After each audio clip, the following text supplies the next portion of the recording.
The city's relentless clamor had finally pushed Lucas to the edge of his sanity, so he traded the suffocating concrete jungle for the quiet, enveloping green of Varginha, a town steeped in whispers of the unknown. His new home, a small rustic cabin, stood at the very edge of the Atlantic forest, a place where the trees seemed to swallow the sunlight whole. He sought peace, a place to heal his frayed nerves, but what he found was an unsettling quiet, a silence that hummed with an unspoken tension. At first, the nocturnal sounds were a welcome change from the wail of sirens, the rustling leaves, the hoot of an owl. It was a natural symphony. But soon, a discordant note began to intrude. A dog's desperate, mournful bark would echo from a neighboring farm, a sound so full of terror that it would jolt Lucas awake. And then, just as suddenly, the barking would cease, swallowed by an unnatural, absolute silence. No crickets, no frogs, nothing. Just the ringing silence in his ears, a void where the sound of life should be. The first few times, Lucas dismissed it as a local predator, but after a week of this routine, a cold dread began to settle in his bones. He tried to speak with his neighbors, an elderly couple named Maria and Jose. Maria, with her hands clasped tightly in her lap, refused to meet his eyes. Jose, a man weathered by a lifetime of labor, simply shushed him, his eyes wide with a fear Lucas couldn't comprehend. "Some things," Jose whispered, "are better left alone." One afternoon, Lucas was at a local grocery store when he overheard a hushed conversation between two women. They spoke of missing pets, of vanished livestock, and of a strange sulfur-like smell that would cling to the air after the events.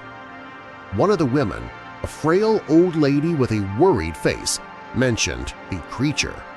She spoke of a local legend, a being that came down from the sky, its purpose unknown. People had seen it, she claimed, but they were too terrified to speak. They had been silenced, not by threats, but by a fear that ate away at their very souls. Back at his cabin, Lucas couldn't shake the stories. The silence of the forest no longer felt peaceful, it felt predatory. Every creak of the old house, every shadow cast by the setting sun seemed to hold a sinister secret. He found himself staring into the impenetrable darkness of the woods, a primal instinct telling him he was being watched. The peaceful retreat he sought had become a cage, a place where he was the main character in a silent horror story. He was alone, and a terrible feeling was growing inside him, the feeling that he was not just in the forest, but of it, part of a strange, chilling ecosystem he had just begun to understand. The first chapter of his life in Varginha was ending, and a new, terrifying one was about to begin. The storm was a beast of wind and rain, lashing the cabin with a furious intensity. The power flickered and died, plunging Lucas into a profound darkness. The only light was the jagged, violent streaks of lightning that illuminated the forest outside, revealing the skeletal shapes of the trees. Lucas lit a few candles, their small, trembling flames dancing with the gusts of wind that slipped through the cracks in the cabin walls. A profound sense of unease settled over him, the silence of the woods once again broken, this time by the storm, but somehow the underlying tension remained. He paced the floor, his shadows stretching and shrinking with the moving light of the candles. He peered out of the window, rain lashing against the glass. For a moment, he thought he saw something move in the tree line, a shape that didn't belong. He dismissed it as a trick of the light, an illusion created by his frayed nerves. Then he saw it, A light, a faint, sickly green luminescence pulsing deep within the forest. It wasn't the lightning. This light was steady, rhythmic, and it was moving. It drew closer, its intensity growing with each pulse, a slow, methodical heartbeat of light. Lucas felt a cold dread seize his gut. He pressed his face against the cold glass, his breath fogging the window as he tried to get a better look.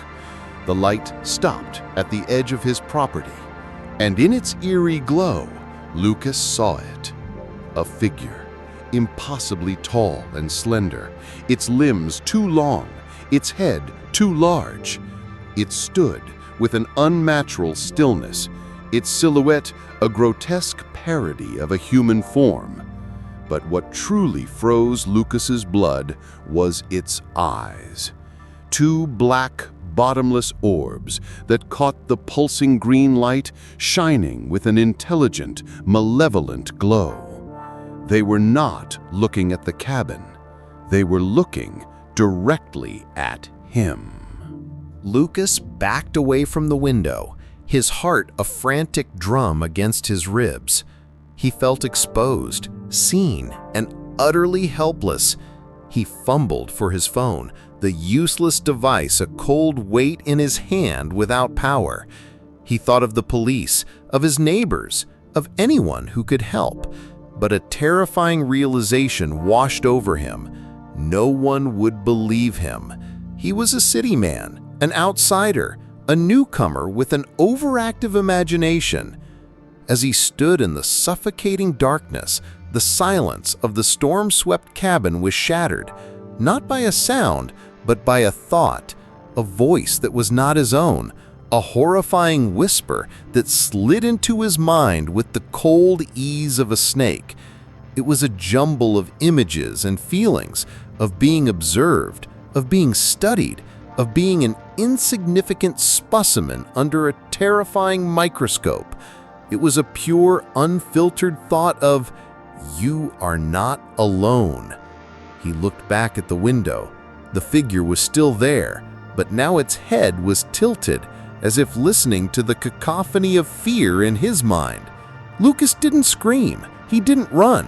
He just stood there, paralyzed, a witness to a truth so alien and terrifying that it threatened to shatter the very foundations of his reality. The storm passed, leaving behind a world that seemed to have been scrubbed clean. But for Lucas, the world was forever tainted. The encounter had left an indelible mark, a mental echo of that alien voice, that chilling silence. He was no longer a skeptic. He was a believer, and his belief was a heavy cloak of dread. The peaceful retreat he had sought was now a prison, and he was the only inmate. Lucas knew he couldn't keep this to himself. He needed answers, a confirmation that he hadn't completely lost his mind. He thought of Maria and Jose. Jose's warning had been right, and now, it seemed, his silence was a source of torment. Lucas went to his neighbor's house the next morning, the sun already high in the sky, a stark contrast to the darkness that had haunted him. Jose opened the door, his face a roadmap of a hard life. When he saw Lucas, his eyes widened with recognition, a look of profound shared terror. He let Lucas in without a word, leading him to the small, humble living room. Maria was not there. The silence in the house was as thick and heavy as the one in the forest. Lucas, his voice barely a whisper, began to describe what he had seen. The pulsing light, the tall figure, the black eyes, the voice in his head. As he spoke, he saw Jose's shoulders slump, his face growing paler with each detail. When Lucas was done, Jose simply sat there, his head in his hands, shaking slowly. "You saw it?" Jose finally said, his voice a raspy whisper. "You saw the creature." He began to tell his story, his words a flood of long-held secrets. It was a story of youth and of fear. He and his friends had been teenagers, a group of boys out on a dare deep in the woods. They had seen it, not just one, but a group of them, tall and slender, their movements fluid and unnatural. They had been hovering around a strange metallic craft, a light pulsing from within. The boys had been frozen, a mix of fear and awe. But then one of the creatures had turned its head, its black eyes fixing on them. They hadn't made a sound, but the creature had seemed to know they were there. A feeling of intense, paralyzing fear had washed over them, a feeling that had nothing to do with the physical presence of the creature. It was a mental attack, a wave of terror that felt like it was being poured directly into their minds. They had run, their screams silent in the face of the overwhelming dread. They had told their parents, but their parents, terrified of the social stigma and the unknown, had silenced them. The military had come. A few days later, a group of stern-faced men in uniforms asking questions they already seemed to know the answers to. They had told the boys to forget what they had seen, to never speak of it again, or suffer the consequences. "The creature is always looking for someone," Jose continued, his voice barely audible. "It isn't a predator in the way we think. It doesn't hunt for flesh. It hunts for something else. It hunts for our fear. It feeds on our terror, our isolation, our sanity. It chooses people who are alone, who are already a little broken. It gets inside your head, and then it never leaves." Lucas looked around the small, silent house at the frightened old man in front of him. He realized that this wasn't just a story, it was a confession. Jose and his friends had been its prey, and they had survived, but their survival was a curse. They had been marked, their lives a perpetual state of quiet terror, a living testament to a truth too monstrous to be spoken. Lucas was no longer alone in his fear. He had found a companion, a brother in dread. But Jose's confession was also a warning. He had been seen, and now the creature would not stop until it had taken what it came for. Jose's confession had been a terrifying confirmation, but it had also given Lucas a strange sense of purpose. He was no longer just a victim. He was a detective, an unwilling investigator into a mystery that stretched back decades. If the creature hunted for something more than just a physical presence, then Lucas needed to understand what that was. He had to know what he was up against, to find a weakness, a way to fight back against a terror that was psychological and not just physical. He went to the local library, a small, dusty building with more history than books. The librarian, a kind, elderly woman named Eliana, was a repository of local knowledge. Lucas, feigning an interest in local history for a book he was supposedly writing, began to ask about the strange stories, the local legends. He asked about the creature, using the same hushed tone as his neighbors. Eliana, a look of profound sadness in her eyes, didn't dismiss him.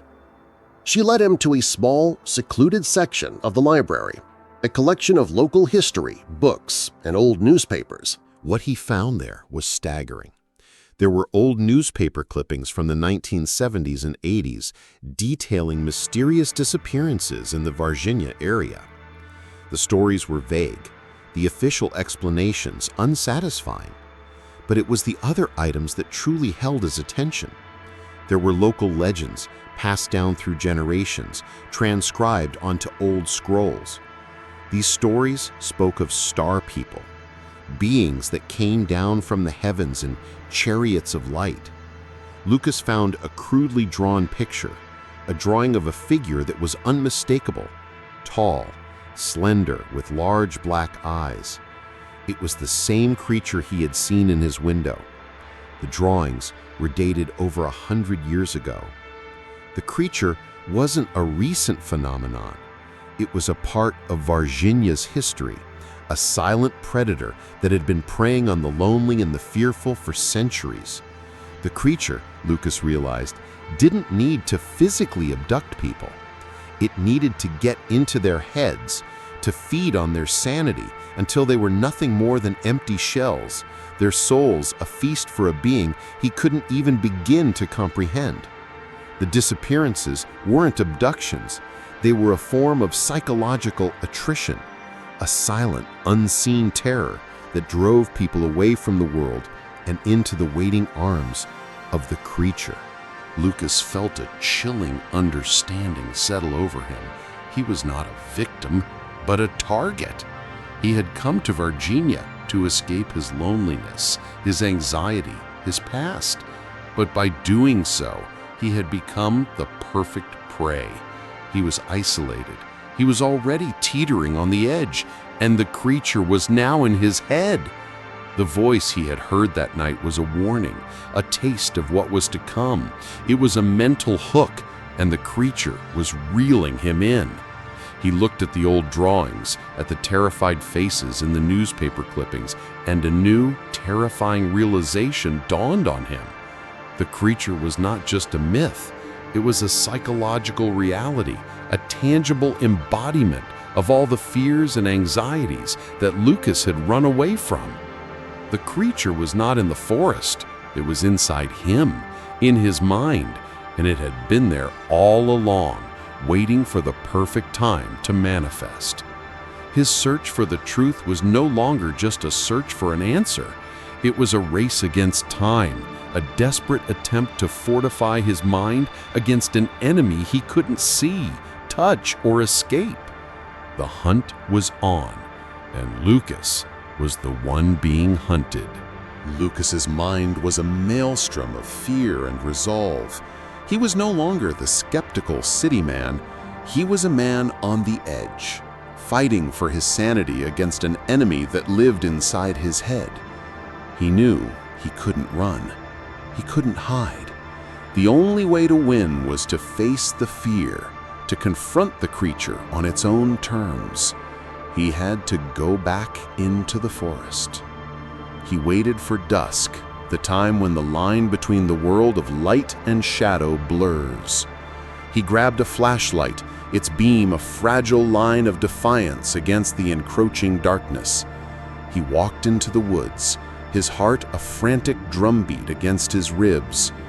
The silence was back, heavy and expectant. He felt the familiar dread, the sense of being watched, of being a specimen under a microscope.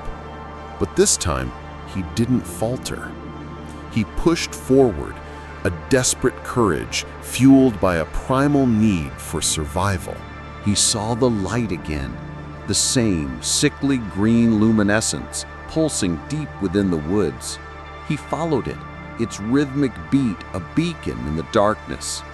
It led him to a small clearing where a metallic, saucer-like craft rested on the forest floor. It was small, no bigger than a car, and its surface was a smooth, seamless expanse of dark metal. A ramp was lowered, a beam of faint white light spilling onto the forest floor. Lucas's heart was a hammer against his chest. This was it. This was the source of his terror, the tangible manifestation of his nightmares. He saw a shadow move within the craft, and the voice returned, a mental whisper so loud it was deafening. "Come," it said. "You are ready." A strange, invisible force began to pull Lucas towards the craft, a slow, inexorable pull that threatened to drag him into the unknown. He fought back, his feet digging into the soft earth, his hands clutching at a low-hanging branch. He was a man fighting against an ocean tide, a desperate struggle against an invisible force. He grunted, his muscles straining, his mind screaming in terror. He saw the shadow of the creature at the top of the ramp. its black eyes observing him with a chilling, detached curiosity. Then, with a final, desperate surge of strength, Lucas broke free. He fell to the ground, his body bruised and exhausted. He scrambled to his feet, turning to run, a single primal thought dominating his mind: escape. He ran blindly, his lungs burning, the trees a blur of motion. Behind him, the voice was a final, chilling whisper, a sound that would haunt him for the rest of his days. It's not over. It's never over. He burst out of the woods, stumbling onto the road. He looked back. The light from the craft was gone, the forest silent and dark once more. He looked up at the sky, the stars a million pinpricks of light, and he felt a cold dread settle in his bones. He knew he wasn't safe. The creature had let him go, not because it was merciful, but because it had what it wanted. It had gotten inside his head, and it would stay there forever. He got into his car, his hands trembling on the steering wheel. He drove, a man running from his own mind. He looked out at the passing landscape, the silhouettes of trees, the dark expanse of the Brazilian night, and he saw it. A group of people standing at the side of the road, their faces turned towards him, and in the middle of them, a figure, impossibly tall and slender, its black eyes glinting in the dark. It wasn't a shadow, it was real. They were waiting. They were a part of the human world now, silently integrated, a chilling secret, hiding in plain sight. Lucas slammed his foot on the accelerator, a man on the run from a nightmare that had become reality. The voice in his head was a final, terrifying pronouncement. The hunt is not about finding, it's about revealing. We are already here. So as you go about your day, remember Lucas's story. Remember the unsettling quiet of the woods, the voice in his head, and the silhouette on the road. Remember that the monsters of our nightmares might not be hiding in the dark. They might be standing right beside us, waiting for the perfect moment to reveal themselves. They are a part of our world now, a silent, chilling truth that we might never be ready to face. Are you sure you are alone? If this story gave you chills, don't forget to like the video, subscribe, and hit the bell for more dark and unexplainable encounters. And remember, sometimes when you look at the stars, something stares back at you.